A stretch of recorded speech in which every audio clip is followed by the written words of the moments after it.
Hi everyone and welcome back to my channel. In this video, I'm going to show you everything that you need to know about TradingView as a beginner. The website you need to go to begin is tradingview.com.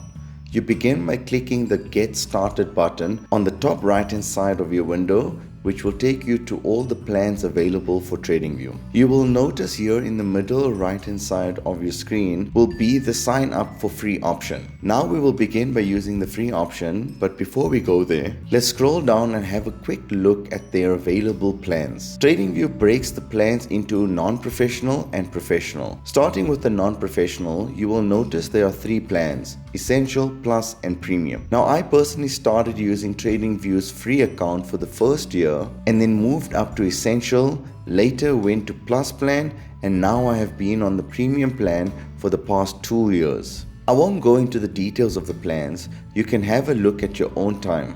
But if you are just starting off, then stick with the free plan, and then once you feel comfortable with TradingView and see yourself trading going forward, then get the Essential plan and move up a plan if you feel like you need to do so. And then if you go to the Professional plan, you will see these three plans which most of you watching won't really need.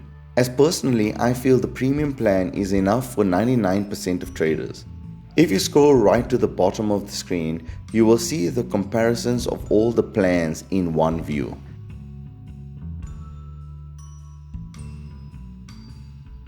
Now let's go ahead and create your free account by clicking on the sign up button. This will take you to the page where it gives you options on how you would like to sign up. Go ahead and pick your preference. And if you don't want to sign up and just want to have a look at the charts, then close the sign up window, hover over the tab called Products and select the first option of Super Charts. This will then take you to all the charts and it will show you any one of the popular stocks which TradingView decides to show you. Fair warning though, if you don't sign up, they will continually prompt you with pop-ups to sign in to TradingView by creating an account. So once you have signed in, it will take you to the charts where they will display a popular stock. In this case, it's Apple. First things first, for those of you who prefer a darker background, you can go ahead and click on the three lines on the top left hand side of the screen and select dark mode.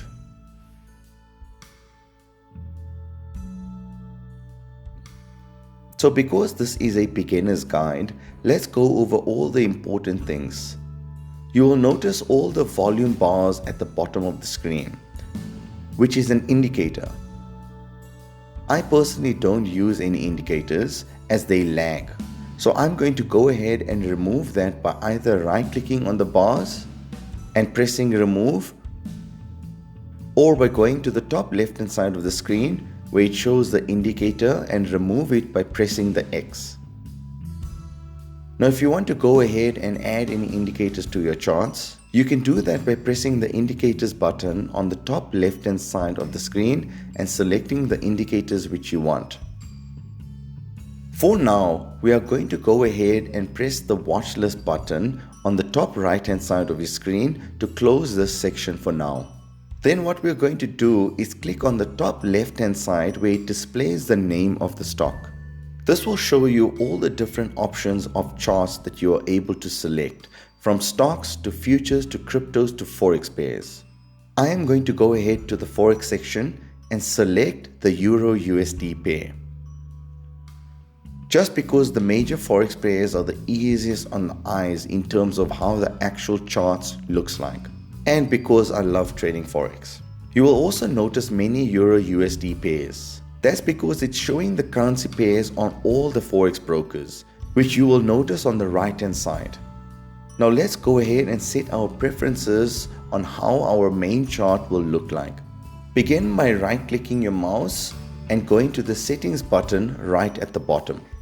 You will notice the 6 options here, which are symbol, status line, scales and lines, canvas, trading and events. Now we will just focus on the 3 sections, the first one being the symbol. Here you are able to set your color preferences of your bars. Now most people prefer red and green, but if you want a different shade, you can change it here.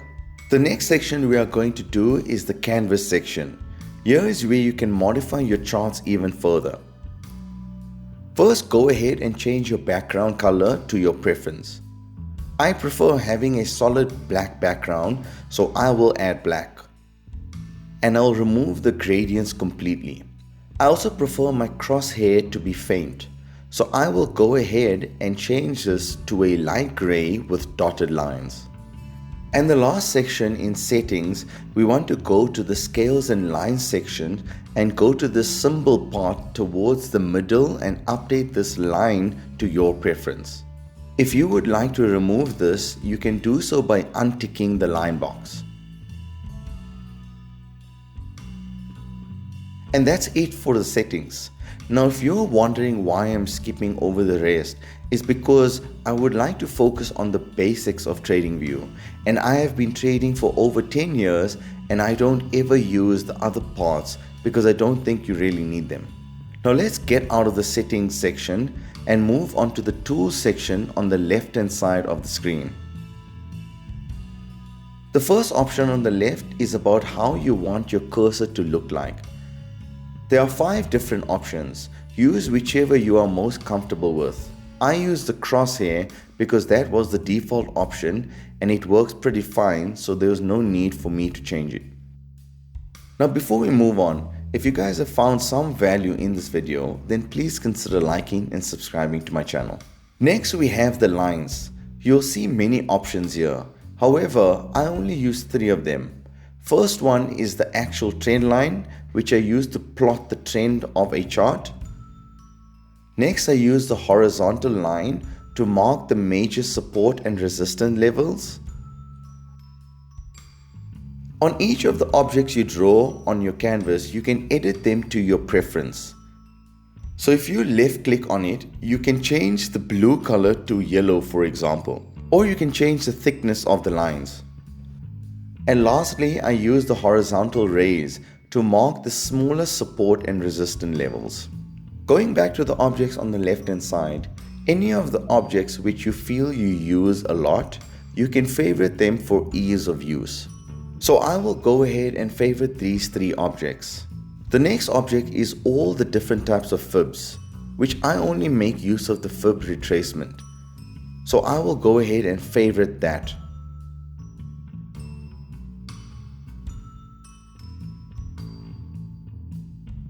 I don't use any of the patterns either, so we will skip through that. Now the next objects are one of my favorites to use in TradingView, and it allows me to accurately determine my risk and rewards for all my trades, which is the long and short position. I use this on every single trade I take, and I use it to analyze potential trades that I want to take.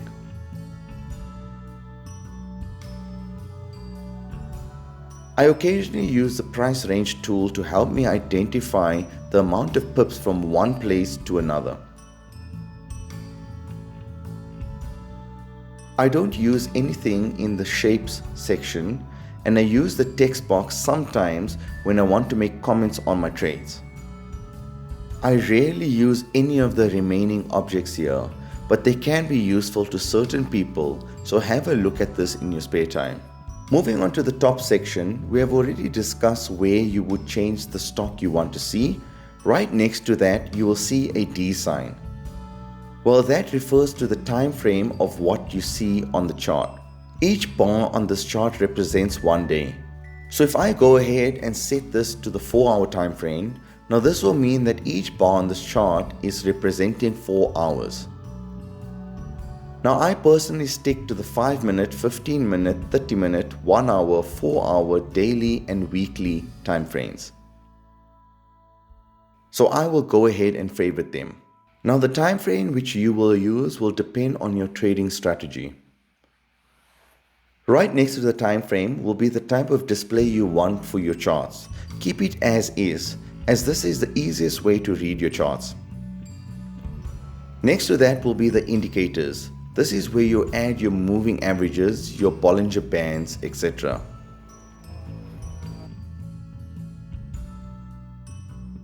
Back in the day, I used to use a couple of indicators. But the thing with indicators is that they lag, so it's not ideal. I personally do not use any indicators anymore. The final thing I want to touch on the top section is the replay button.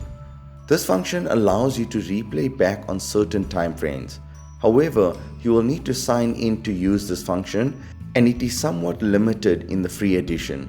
But it's a great way to practice your trading as it blocks out candlestick formations that's already happened, which will allow you to practice your predictions and see if you were correct with your predictions or not. Finally, on the right hand side, you will see a couple of objects. Firstly, the watch list, alerts, the object tree, hot list, my ideas, chats, and idea stream. Personally, I don't use any of this except the object tree. Reason being, once you do your analysis, you might end up with many things on your charts. The object list will allow you to see them all in one view and delete them pretty easily at once if you need to do so. And that's it everyone, that's the basics of using TradingView. I hope this video has helped you in some way. If it has, then please consider liking and subscribing.